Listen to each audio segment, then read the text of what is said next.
Hello, I hope you're all well, and thanks for tuning in again this week to Diary of an Ex-Teacher. If I'm being very honest, I thought I would have more to share. As the weeks went on, I had it mapped out in my head how it was going to be, but of course things don't always go to plan. So I think I'd mentioned in a previous episode about applying for the golden visa and looking at business license and everything. So I've done all those things, but before I know which kind of visa I'm going to go for, I have to wait and see whether I actually get granted the golden visa or not. So fingers crossed, I'm still waiting to hear about that. So they said the maximum wait would be 30 days. So yeah, that's kind of put a pause on some other things which are all dependent on the visa. But anyway, I'm hoping that when that comes through really soon, hopefully, either way, it means I can get started with the business license, and then I'll be able to share a bit more about what that might look like here in Dubai. It's really exciting, but it's actually also nice to have the time to kind of map out a timeline, prepare the things that I want to have in place, and have a start date in mind. So I know that sounds a bit cryptic, but hopefully, within the next couple of episodes there'll be more to update on there. I was actually not struggling to think about the topic for the next episode. Like I said, I had it mapped out in my head and it didn't really go that way. And also, life is like that, things change often, so it might not always go to plan. I'd actually planned an episode for people who want to know more about teaching in Dubai. I quite often get messages on Instagram from people saying, oh wow, Dubai looks amazing and things like that. And although I'm not a teacher now, I've got experience that I can talk about, so I'm not going to do that today. But if there's anything that you want to know about that, and you're thinking about moving to Dubai, you're thinking about getting a teaching job in Dubai, then you're more than welcome to message me, and I can do an episode on that. I think what I'm going to do for this session, or this episode, I say session because I've been coaching all day, this episode is Dear Teachers. This is specifically for teachers. I did 5 posts the other week because school in the UAE had started. I think all the schools are pretty much back now, and I just want to read out some of the phrases that I had, and it was interesting because I did get people sharing them or commenting on them, or friends just getting in touch and saying certain things, which we'll share in a minute. So the first one was, Dear Teachers, the time at the weekends and in the evenings is your own. This is because a few people were telling me about how much work already that they're starting to do in the evenings and things that they're having to take home at the weekend. So yeah, I just thought that was a really important one to point out.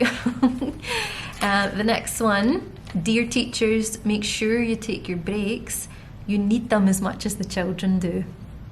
I was also speaking with a friend who works in secondary, and they were saying, oh, maybe you could pop over and we'll have lunch together on one of my lunch breaks. And I was like, wow, how will we do that? And they were saying, yeah, but on a lunch hour, I have a lunch hour. And I thought, gosh, in primary, that's just absolutely not a thing.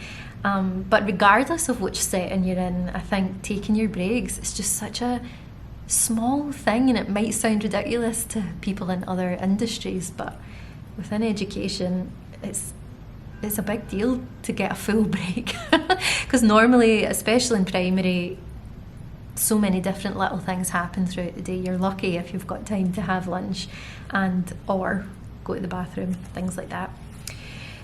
The next one I found interesting as well. I'd heard or seen something online, someone talking about this, saying it just doesn't cut it anymore, and this phrase was actually used so often in the past, and some places still use it. And really, let me read it. Dear Teachers, the phrase do it for the outcome, not the income, is a bit gaslighty.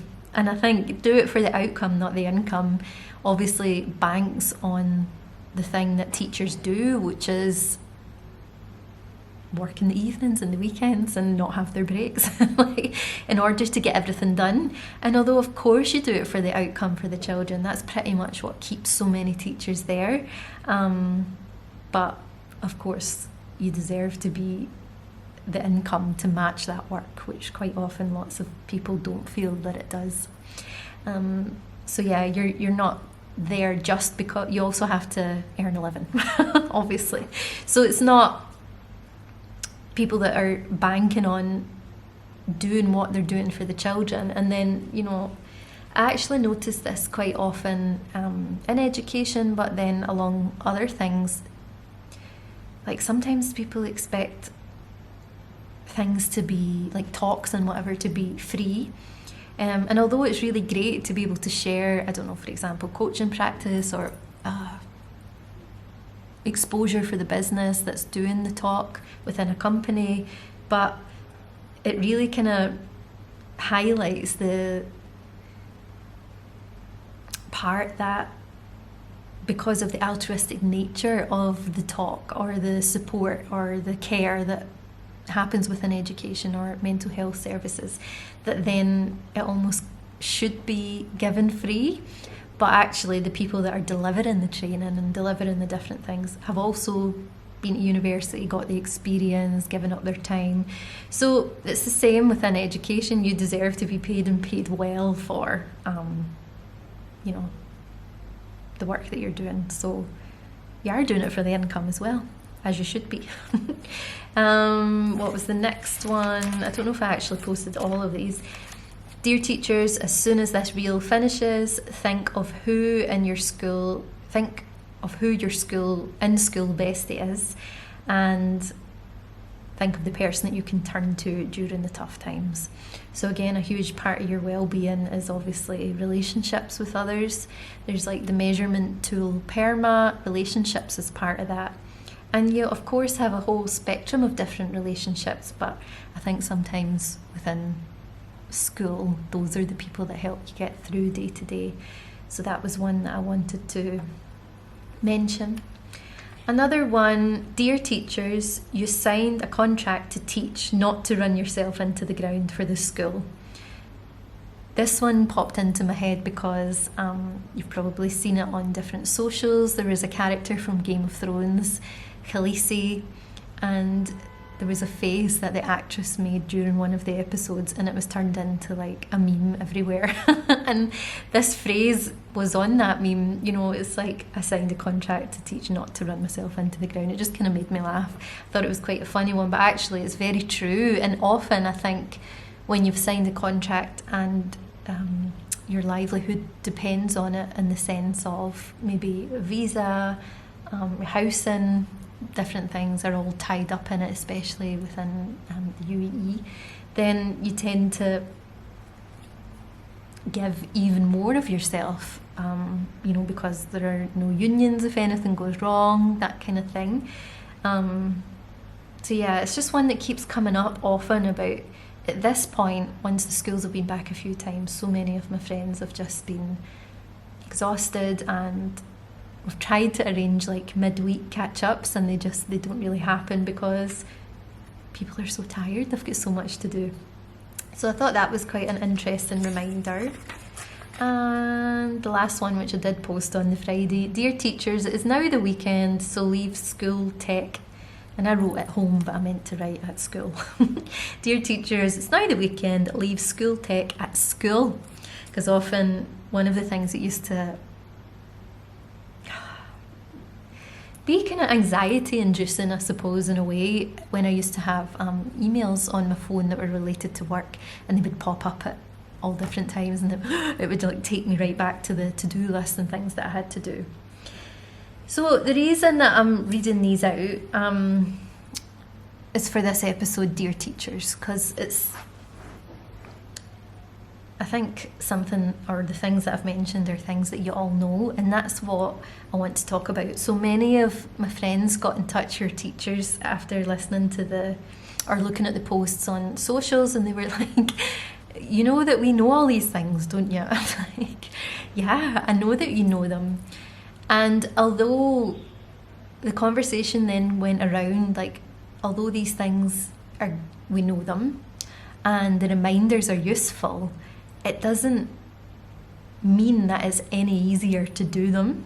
So for example, taking your breaks, because something always pops up. Even in the lower year groups, you know, when you've got a 20-minute break to eat and you're not on playground duty, someone else is, then there's still other things you need to do, like open 14 bananas or wipe up a spilled water bottle or go and source food for someone who's forgotten their lunch. So there's always these different things that make it trickier.